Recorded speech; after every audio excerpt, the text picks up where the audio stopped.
What's up, YouTube? Drew here from Pella Cars, and I am just absolutely honored to bring you guys this gorgeous, just absolutely stunning 1995 Toyota Crown. This is the 10th generation Toyota Crown, I believe. This is a 1995 S150. I believe that is the 10th generation. This car, this name, Crown, has existed in Japan since 1955, and up until the early 70s, it was sold in America. I want to tell you a little bit about what the car is and what it isn't.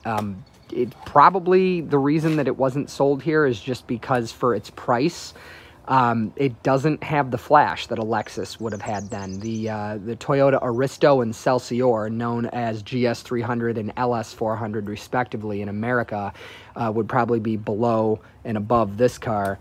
But offer, a lot more fashion-forward styling. I mean, you could kind of see where it's a little bit like an LS, which was somewhat conservative. But again, that was a 1990. This thing is a 1995.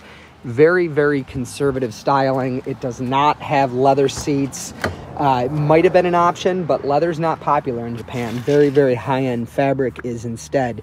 And to this day, the Crown, most Crown models are made with cloth. Even the Toyota Century at $180,000 is made with cloth. They use wool, wool blend or straight wool, depending on the car. And, things change, generations change, so don't exactly quote me on that. One little nice thing, too, the Majesta has this as well. I didn't realize this car had it until I looked inside the change tray up by the cigarette lighter, which has never been used. This is a smoke-free car. It's got a funky smell. Every car I've ever been in from Japan has a funky smell. I have no idea what it is. It's not necessarily a bad smell. It's just kind of an old smell. Like clothes that have been in the bottom of your closet for like 15 years or something. But it has the button up there that brings the rear seats forward, which means they are reclining. So let's see how that feels. Very nice. It's a little bit cramped in here, though, compared to the Crown Majesta. I am like 5'7" on a good day. I drive pretty close to the wheel. Up there, I'm set, to where I would normally drive. And back here is, I'm actually thinking that this is less than enough space for me. So if you're like 6 feet tall and you want to ride in the back of this thing, it's probably not the right car. Of course, you would be over there, being a chauffeured car as an option. A lot of people were chauffeured in these. There's you move the seat forward all the way up. Then I would lift this, go over here. Now that's nice. Pardon the white socks and the boat shoes. It's colder than it should be out. So reclining. Now this is absolutely awesome. I mean, these seats really recline more than the Majesta. They're super comfortable. I could totally see sitting back here on like a very long road trip. Maybe get some curtains for it.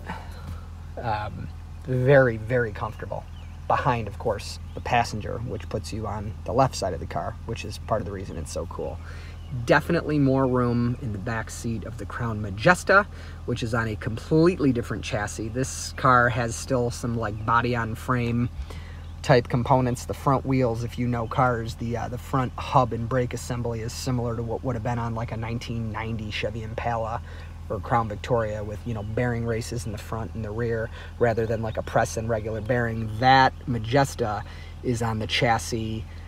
It is the chassis they use to build the less prestigious and smaller Aristo, which we know in America as Lexus GS300. So not as spacious, but definitely, wow, really, really nice. So let's put these back. There's that. As you can see, the armrest travels with the passenger side because, again, this is where you would sit if you were being chauffeured. What a very, very nice car. But the gist of it is that, this car doesn't want to be a Lexus. This car doesn't want to be the hottest, most eye-catching thing on the road. The Crown is a little bit more like that today, but, conservative Japanese styling, ultra high quality. This is a car that, people over there just want to own. It's a sign of achievement. It's an absolutely wonderful car. I don't know that it really has a parallel in America because, I would say maybe 70s, 60s, 50s Buick, a semi-conservative vehicle Very luxurious, very well made, a sign of success without being in your face like a Cadillac, right? So, you know, very, very niche. You know, it's also quite ubiquitous. They make various versions of the Crown. This one is the most common. It's just a straight Crown Royal Saloon. Hardtop, obviously, you see it doesn't have frames on the windows. It has a bunch of motors available. It has I believe it was available with the 2.0 G motor. This one is the 2JZ 3-liter 6-cylinder. It was available with the 2LT, which is a 2.4-liter turbo diesel. I actually tried to buy one of those the other night in Japan, and I was not the high bidder. And it might have been available with a 1JZ and a 1UZ, but I'm not sure. Various other versions of it. We have the Crown Majesta here, which if you guys are subscribed to my channel, you know this car very well because we love it. Also for sale, but good luck getting Jade to let this one go. It's kind of become a family car, and we might just register it and keep it. But yeah, this is the Crown. I'll show you guys it's quite a bit more simple under the hood than the Majesta. It doesn't have air ride suspension. It doesn't have all those, you know, fancy features like the Majesta has. Just your good old 2JZ 3-liter 6-cylinder. You know, air cleaner. Don't know what that is. That's cruise control. Brake booster, of course, is on the wrong side because so is the steering wheel. I believe this over here means the thing has anti-lock brakes, which is kind of cool. Good to know. Very unusual chassis. I don't think anything like it came to America. I know I can't get brake rotors or suspension parts for it here, but because there's so many of these, you know, there's a market in other countries, and you just have to pay for shipping. So inside, the instrument cluster is very, very cool. It's got, I'll start it up here.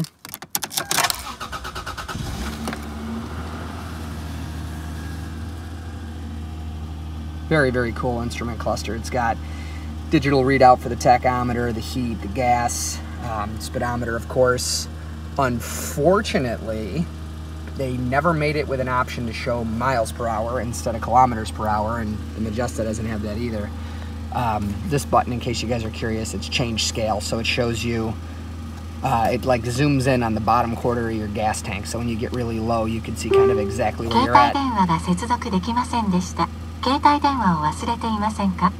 And that is, I believe, the toll pay system saying hello to you.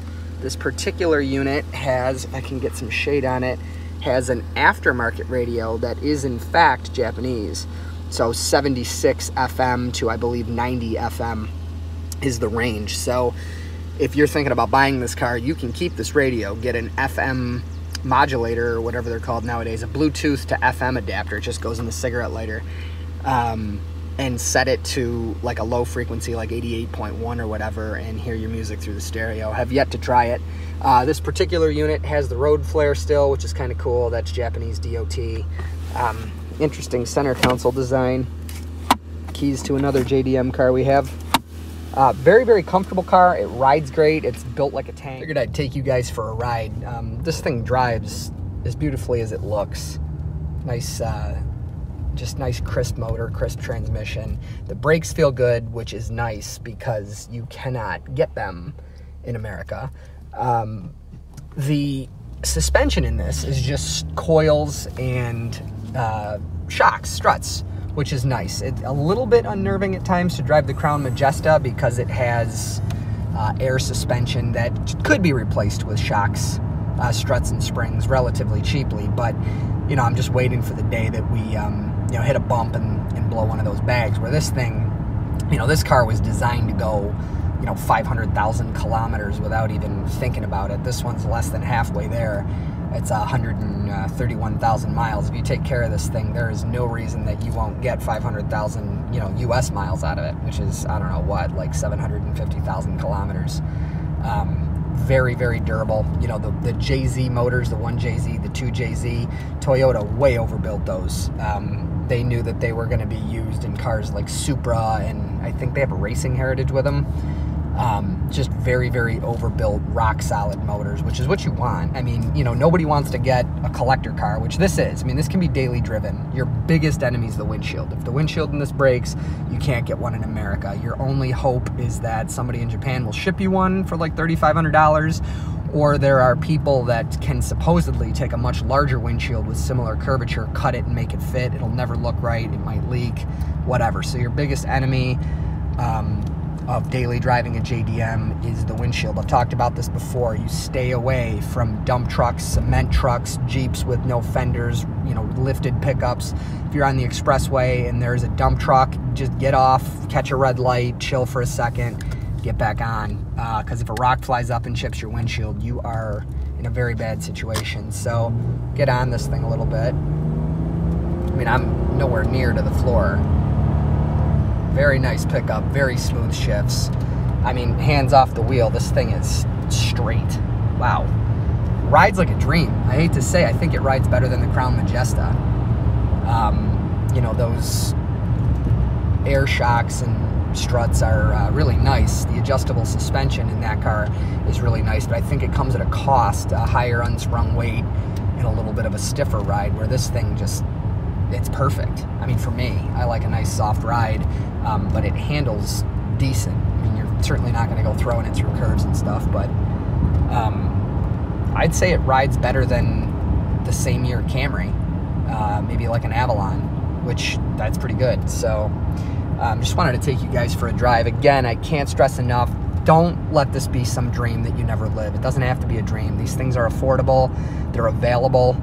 We'd love to help, or if you're in another part of the country, another part of the world, and we can't help you get one, we can at least give you some advice on how to get one yourself. So don't forget, like and subscribe. Thanks. I'll show you guys the trunk, if you're curious. It does not have the hydraulic lifters like the Crown Majesta has, and that's a good thing, because on almost every car this age from Japan, they don't work anymore. The Crown Majesta needs new ones. Just about every condition report I see at Japanese auctions have a disclaimer for hood and bonnet, or trunk and bonnet dampers, whatever, because they don't stay up. So nice that this has a normal trunk. Again, this car isn't supposed to be the most fashion forward. It's not supposed to be the most advanced. It's got a single exhaust, no chrome tips. It's just a good, conservative, well-built vehicle. So, you know, hope you guys like this video. I've never seen one of these in person before. I know there's a bunch of them in the United States, but it's not something you're going to see everywhere. If you guys, you know, if you're watching this and you're thinking about buying, you know, an old Lexus, I'm obsessed with old Lexuses. I love them. Yet to have an early one, but it's kind of hard to spend, you know, $10,000 on a first-generation LS 400 when for less than that, this car is probably going to be priced under $8 grand. I still got to go through it, but for less than that, you can have something that pretty much nobody else has. So, you know, kind of our goal for our business is JDM doesn't have to be a dream. Now, if you want, you know, an R33 GTR Skyline, dream a little bit. You know, that's maybe a $70,000 proposition. But if you want a good quality right-hand drive car, that doesn't have to be a dream. I mean, instead of buying a brand new Camry for $30,000 loaded, you can get one that's 4 years old for $22,000 and use the difference to pay for this. So that's our goal. JDM doesn't have to be a dream. We've got, right now, we've got this, the Crown Majesta, a Mark II. We had a Gloria, but it's sold. We have a Toyota Carina, which is going to also be very, very affordable. On the Ocean, we have a Nissan Laurel on the Ocean. So we are upstate New York, Western New York's JDM dealer. So if you like this video, make sure to subscribe to the channel. We're going to be doing a lot with JDM. If this is a car you think you want, I can be reached at 585-771-0111. Thanks.